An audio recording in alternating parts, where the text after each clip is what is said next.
زمانہ کہاں سے چلا گیا؟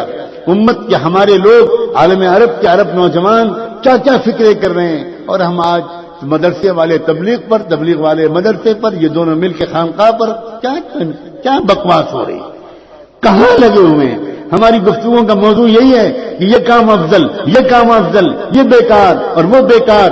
خدائے پاک کی قسم، جتنی مرتبہ تم ان فضول باتوں پر بات کرو گے اتنی مرتبہ تم اللہ سے زبان حال سے یہ کہتے ہو کہ اللہ ہمیں جنت نہیں چاہیے، ہمیں جہنم چاہیے۔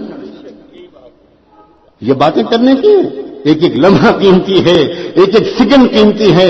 اپنی زبان کو ٹھیک سے بات کرو، استعمال کرو، یا کچھ کام کر سکتے ہو کرو، ورنہ خاموش تو رہو۔ کام کرنے والوں کے دل تو مت توڑو۔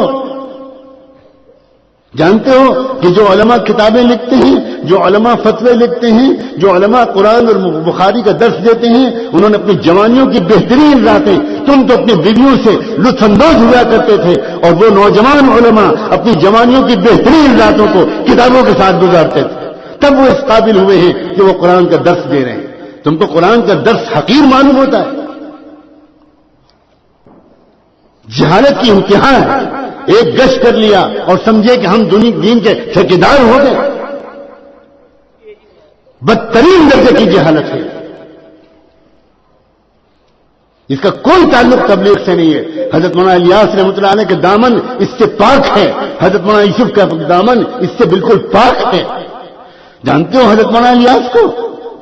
وہ تبلیغ کے ذمہ دار ہو۔ تمہیں پتہ ہی مولانا الیاس رحمۃ اللہ علیہ کون تھے؟ جس وقت مولانا الیاس رحمۃ اللہ علیہ سے کہا گیا کہ حضرت شیخ الہند کے گھر کی مستورات میں یہ کہلایا ہے کہ آپ بیان کر دیجئے، حضرت مولانا الیاس کھڑے ہو گئے، کہنے کہ الیاس کی یہ اوقات ہے کہ شیخ الہند کے گھر کی مستورات میں بیان کریں۔ اس کے بعد تھوڑی دیر روتے رہے اور پھر کہنے لگے اس گھر کا احسان ہے، میں اس گھر کا غلام ہوں، اس گھر کی عورتوں کے حکم کو ٹال نہیں سکتا۔ اس کے بعد ننگے پیر دیوبند کی اس گلی میں چلے جہاں میرے والد صاحب نے اس گلی میں چل کر مجھے بتایا اس گلی میں شیخ حضرت مولانا الیاس رحمۃ اللہ علیہ کبھی چپل پہن کے نہیں چلے۔ اللہ اکبر!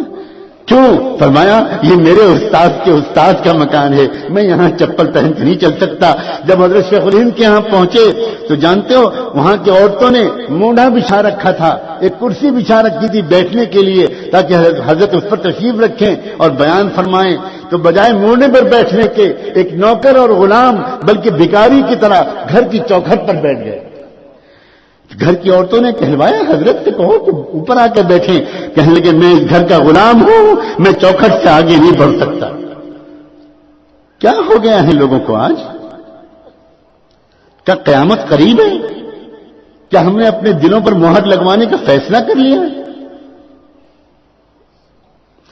کیا ہم کو یہ بات نہیں معلوم کہ حضرت مولانا الیاس رحمۃ اللہ علیہ 3 دن کے لیے جب جماعت میں نکلتے تھے، 3 دن کے لیے میوات جاتے تھے تو خود فرماتے تھے اگرچہ میرے ساتھ ذاکرین کی جماعت ہوتی ہے، میرے ساتھ صالحین کی جماعت ہوتی ہے، لیکن 3 دن لوگوں کے ساتھ اٹھنے بیٹھنے کی وجہ سے میرے دل میں گرد و غبار آ جاتا ہے۔ میں جب تک خانقاہ رائے پور میں جا کر ذکر نہیں کرتا، اس ماحول میں نہیں رہتا، تب تک میرا دل صاف نہیں ہوتا۔ اللہ اکبر! حضرت مولانا الیاس رحمۃ اللہ علیہ کا دل 3 دن نکلنے کے بعد اس کا محتاج سمجھے وہ کہ مجھے اللہ والوں کے بعد حضرت رائے پوری کے پاس جا کر ذکر کو کرنا پڑے گا، تب میرا دل صاف ہوگا۔ اور آج اللہ اکبر! ہم یہ سمجھتے ہیں ہمیں ضرورت نہیں اللہ والوں کے پاس جانے کی۔ کیا ہمارا دل حضرت مولانا الیاس کے دل سے زیادہ چمک گیا ہے؟ جنون کی بھی کوئی حد ہوتی ہے۔ اللہ کے بندو، ہونا تو یہ چاہیے کہ سب شعبے میں لگے ہوئے لوگ دوسرے شعبے والوں پر رشک کریں۔ ہونا تو یہ چاہیے کہ علم والے ذکر والوں سے کہیں آپ کتنے خوش نصیب ہیں، آپ کتنے خوش نصیب ہیں کہ آپ تو گھنٹوں اللہ کی یاد میں ڈوبتے ہیں، آپ کو اللہ سے رابطہ ہو جاتا ہے، آپ کی تو ہر دھڑکن سے اللہ اللہ کی آواز آتی ہے۔ ہم لوگ تو مسئلے مسائل پڑھانے میں لگے رہتے ہیں، کتابیں پڑھانے میں لگے رہتے ہیں، آپ ہمارے لیے دعا کر دیں۔ اس کے جواب میں ذکر والوں کو علم والوں سے کہنا چاہیے، علم والوں سے کہنا چاہیے کہ کیسی بات کر رہے ہیں آپ تو امت کے اور قرآن اور رسول کے درمیان ترجمان ہیں، آپ کو اللہ نے چنا ہے حضور کی مرضی کو عوام تک پہنچانے کے لیے، طلبہ تک پہنچانے کے لیے۔ آپ قال اللہ قال رسول کے ترجمان ہیں، آپ بڑے محسن ہیں، آپ نائب رسول ہیں، ہمیں آپ پر رشک آتا ہے۔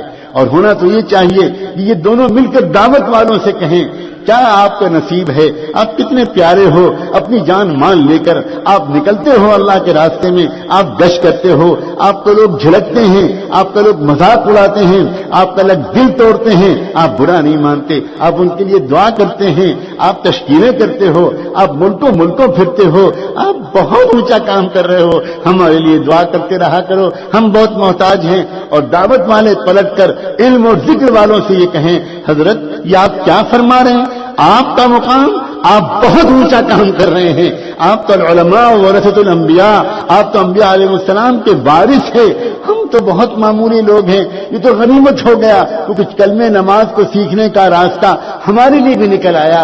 کاش کہ دین کے مختلف شعبوں میں لگے ہوئے لوگ اپنے کو چھوٹا اور دوسرے کو بڑا سمجھ رہے ہوتے تو پھر اللہ کی نگاہ میں سب بڑے ہو جاتے۔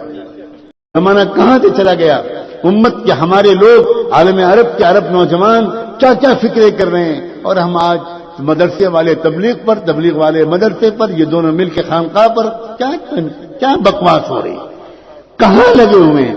ہماری گفتگو کا موضوع یہی ہے کہ یہ کام افضل، یہ کام افضل، یہ بیکار اور وہ بیکار۔ خدا پاک کی قسم جتنی مرتبہ تم ان فضول باتوں پر بات کرو گے اتنی مرتبہ تم اللہ سے زبان حال سے یہ کہتے ہو کہ اللہ ہمیں جنت نہیں چاہیے، ہمیں جہنم چاہیے۔ یہ باتیں کرنے کی ایک ایک لمحہ قیمتی ہے، ایک ایک سیکنڈ قیمتی ہے۔ اپنی زبان کو ٹھیک سے بات کرو، استعمال کرو، یا کچھ کام کر سکتے ہو کرو، ورنہ خاموش تو رہو۔ کام کرنے